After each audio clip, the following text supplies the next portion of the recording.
Fatah, formerly the Palestinian National Liberation Movement, is a leading secular Palestinian political party and the largest faction of the Confederated Multi-Party Palestine Liberation Organization. Fatah is generally considered to have had a strong involvement in revolutionary struggle in the past and has maintained a number of militant groups. Fatah had been closely identified with the leadership of its founder Yasser Arafat, until his death in 2004. Since Arafat's departure, factionalism within the ideologically diverse movement has become more apparent. In the 2006 parliamentary election, the party lost its majority in the Palestinian parliament to Hamas. Having resigned all its cabinet positions, it did not then assume the role of main opposition party. Fatah's size is estimated at 6,000–8,000 fighters with 45 to 300 politicians.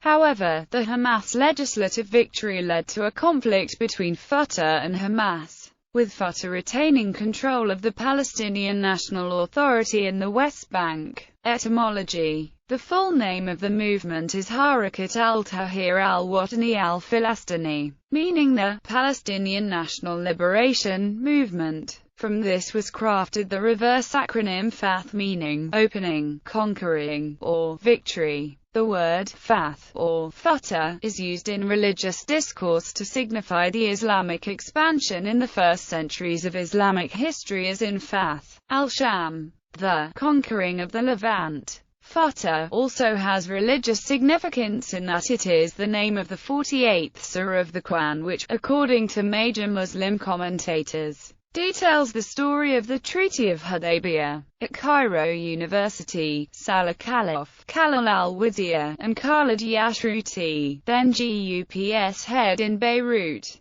Fatah became the dominant force in Palestinian politics after the Six-Day War in 1967. It dealt the coup de grace to the pre-Ba'athist Arab nationalism that had inspired George Habash's Arab nationalist movement, the former dominant mainly Palestinian political party. The November 1959 edition of Fatah's underground journal Filastinuna Nida al-Hayat indicated that the movement was motivated by the status of the Palestinian refugees in the Arab world. The youth of the catastrophe are dispersed. Life in the tent has become as miserable as death. To die for our beloved motherland is better and more honorable than life, which forces us to eat our daily bread under humiliations or to receive it as charity at the cost of our honor. We, the sons of the catastrophe, are no longer willing to live this dirty, despicable life, this life which has destroyed our cultural, moral and political existence and destroyed our human dignity. From the beginning, the armed struggle, as manifested in the 1936–1939 Arab revolt in Palestine and the military role of Palestinian fighters under the leadership of Abd al-Qadir al-Husseini in the 1948 Arab-Israeli War, was central to Fatah's ideology of liberating Palestine. Fatah joined the Palestine Liberation Organization in 1967. It was immediately allocated 33 of 105 seats in the PLO Executive Committee. Founder Yasser Arafat became chairman of the PLO in 1969, after the position was ceded to him by Yahya Hamida. According to the BBC, Mr. Arafat took over as chairman of the Executive Committee of the PLO in 1969, a year that Fatah is recorded to have carried out 2,432 guerrilla attacks on Israel, Battle of Karemeh throughout 1968.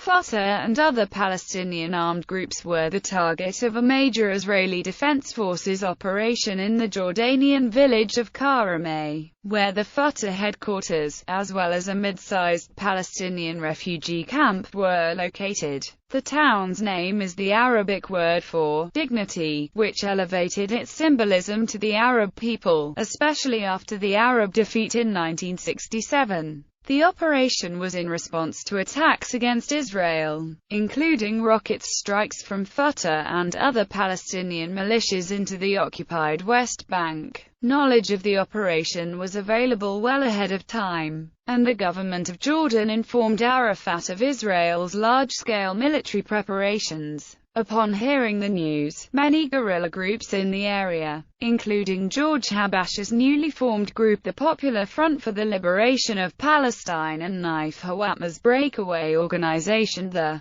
Democratic Front for the Liberation of Palestine, withdrew their forces from the town. Fatah leaders were advised by a pro-Fatah Jordanian divisional commander to withdraw their men and headquarters to nearby hills. But on Arafat's orders, Fatah remained, and the Jordanian army agreed to back them if heavy fighting ensued. On the night of the 21st of March, the IDF attacked Karame with heavy weaponry, armored vehicles and fighter jets. Fatah held its ground, surprising the Israeli military. As Israel's forces intensified their campaign, the Jordanian army became involved, causing the Israelis to retreat in order to avoid a full-scale war. By the end of the battle, nearly 150 Fatah militants had been killed, as well as 20 Jordanian soldiers and 28 Israeli soldiers. Despite the higher Arab death toll, Fatah considered themselves victorious because of the Israeli army's rapid withdrawal. Black September in the late 1960s. Tensions between Palestinians and the Jordanian government increased greatly. Heavily armed Arab resistance elements had created a virtual state within a state in Jordan, eventually controlling several strategic positions in that country. After their victory in the Battle of Karame, Fatah and other Palestinian militias began taking control of civil life in Jordan. They set up roadblocks, publicly humiliated Jordanian police forces,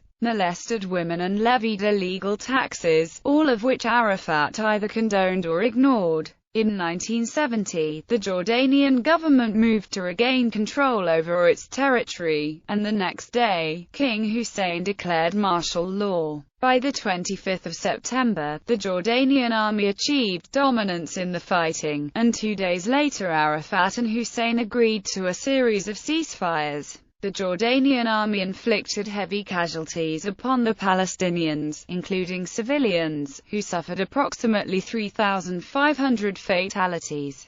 2,000 Fatah fighters managed to enter Syria. They crossed the border into Lebanon to join Fatah forces in that country, where they set up their new headquarters. A large group of guerrilla fighters led by Fatah field commander Abu Ali Iyad held out the Jordanian army's offensive in the northern city of Ajlan, until they were decisively defeated in July 1971. Abu Ali Iyad was executed and surviving members of his commando force formed the Black September Organization, a splinter group of Fatah. In November 1971, the group assassinated Jordanian Prime Minister Wasfi al-Tal as retaliation to Abu Ali Iyad's execution. In the 1960s and the 1970s, Fatah provided training to a wide range of European, Middle Eastern, Asian, and African militant and insurgent groups, and carried out numerous attacks against Israeli targets in Western Europe and the Middle East during the 1970s. Some militant groups that affiliated themselves to Fatah, and some of the Fedayeen within Fatah itself, carried out civilian aircraft hijackings and terrorist attacks, attributing them to Black September. Abu Nadal's Fatah Revolutionary Council, Abu Musa''s group, the PFLP, and the PFLP-GC. Fatah received weapons, explosives and training from the Soviet Union, Russia and some communist regimes of East European states. China and Algeria also provided munitions. Lebanon. Since the death of El Jamal in 1968, the Palestinian cause had a large base of supporters in Lebanon. Although hesitant at first to take sides in the conflict, Arafat and Fatah played an important role in the Lebanese civil war, succumbing to pressure from PLO subgroups such as the PFLP, DFLP and the Palestine Liberation Front.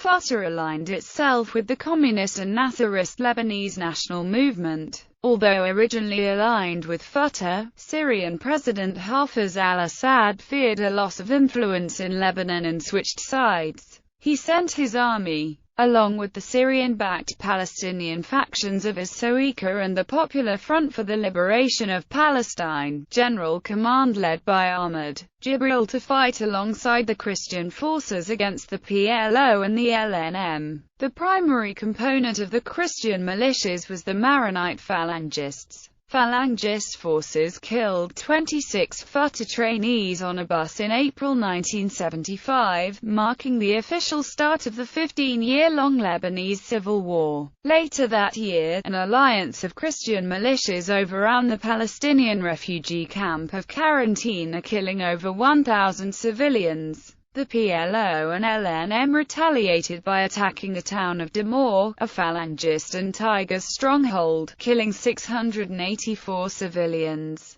As the civil war progressed over 2 years of urban warfare, both parties resorted to massive artillery duels and a heavy use of sniper nests, while atrocities and war crimes were committed by both sides. In 1976, with strategic planning help from the Lebanese army, the alliance of Christian militias, spearheaded by the National Liberal Party of former President Kamal Shaymoun militant branch, the Numar el-Ahrar, took a pivotal refugee camp in the eastern part of Beirut, the Tel al-Zator camp, after a 6-month siege. Also known as Tel al-Zator massacre, in which hundreds perished. Arafat and Abu Jihad blamed themselves for not successfully organizing a rescue effort.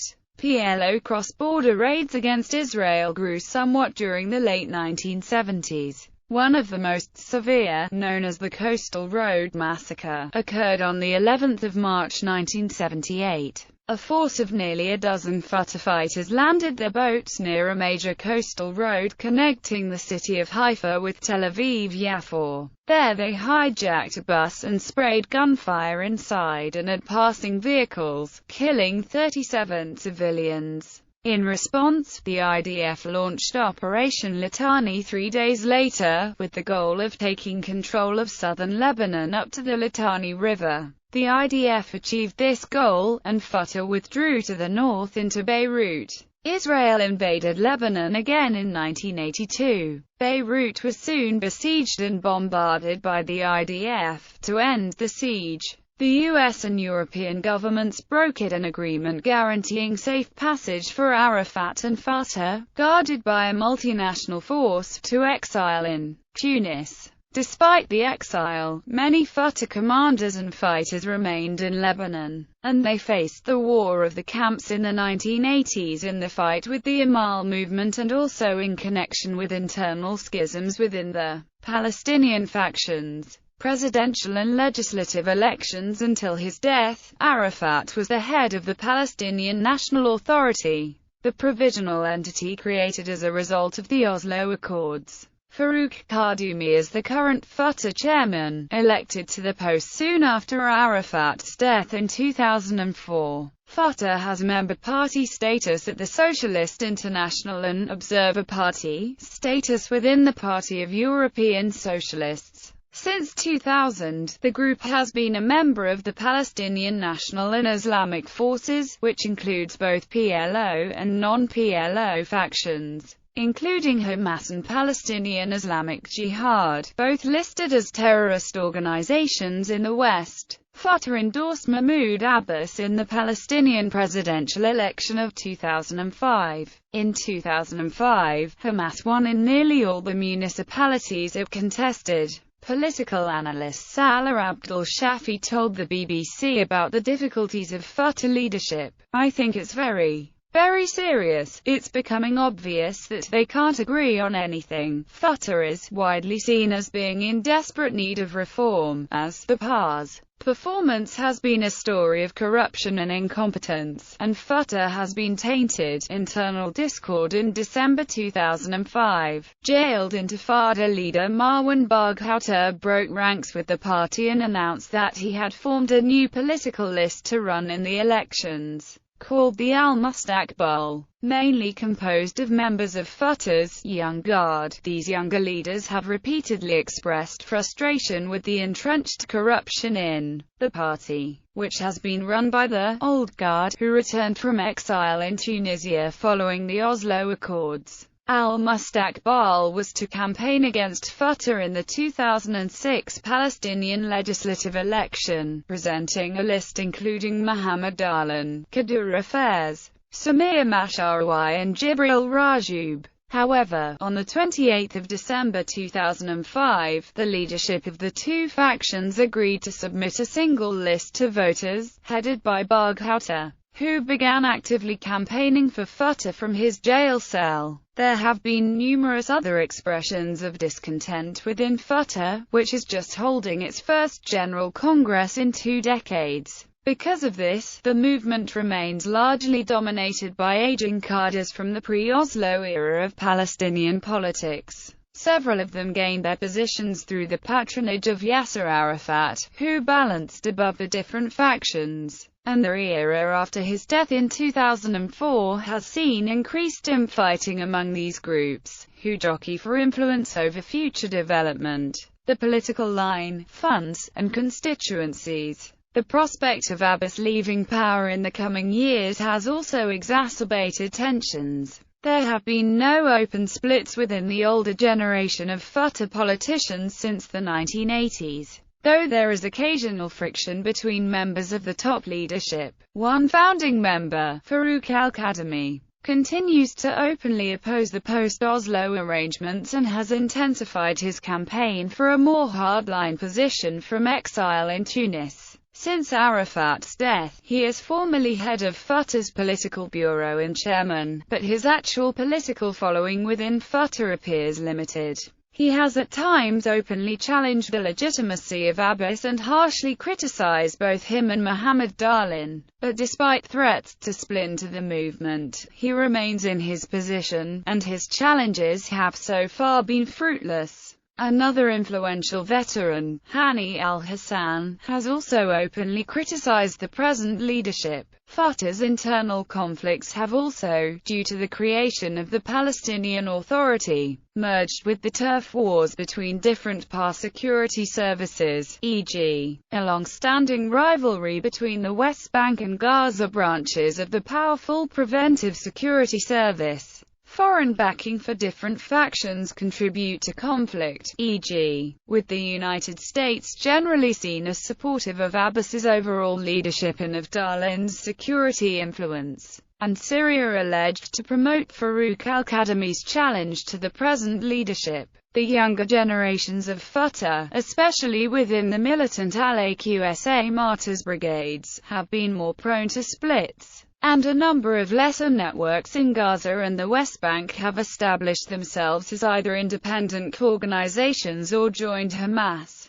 However, such overt breaks with the movement have still been rather uncommon. Despite numerous rivalries inside and between competing local Fatah groups, 2009 Fatah Movement Assembly, the 6th General Assembly of the Fatah Movement, nearly 16 years after the Oslo Conference and 20 years since the last Fatah convention began on 4 August 2009, in Bethlehem, West Bank, after being repeatedly postponed over conflicts ranging from who would be represented, to what venue would be acceptable. More than 2,000 delegates attended the 3-day meeting. The internal dissension was immediately obvious. Saudi King Abdullah told Fatah delegates meeting in Bethlehem that divisions among the Palestinians were more damaging to their cause of an independent state than the Israeli enemy. Fatah delegates resolved not to resume Israeli-Palestinian peace talks until preconditions were met. Among the 14 preconditions were the release of all Palestinian prisoners from Israeli jails, freezing all Israeli settlement construction, and lifting the Gaza blockade. Fatah was appealing to Palestinians who want a more hardline response to Israel by reaffirming its option for armed resistance against Israel. Israeli Defense Minister Ehud Barak described the adopted Fatah platform as not very promising. However, he added that there was no other way but to sit down and strike a deal, calling on Palestinian President Mahmoud Abbas to enter negotiations. Officials on the third day of the Fatah convention in Bethlehem unanimously accepted the proposal put forth by the chairman of the Arafat Institute, stating that Israel had been behind the assassination of the late Palestinian Authority chairman and affirmed Fatah's request for international aid to probe the issue. Deputy Foreign Minister of Israel, Danny Ayalon, said the conference was a serious blow to peace, and was another lost opportunity for the Palestinian leadership to adopt moderate views. Elections to Central Committee and Revolutionary Council's delegates voted to fill 18 seats on the 23-seat Central Committee of Fatah, and 81 seats of the 128-seat Revolutionary Council after a week of deliberations. At least 70 new members entered the latter, with 20 seats going to Fatah representatives from the Gaza Strip, 11 seats filled by women, 4 seats went to Christians, and 1 was filled by a Jewish-born convert to Islam, Uri Davis, the first Jewish-born person to be elected to the Revolutionary Council since its founding in 1958. Fatah activists from the Palestinian diaspora were also represented and included Samir Rifai, Fatah's secretary in Syria, and Khaled Abu Usba. Elected to the Central Council was Fadwa Barghouta, the wife of Marwan Barghouta, who is serving 5 life sentences in Israel for his role in terrorist attacks on civilians in Israel during the Second Intifada.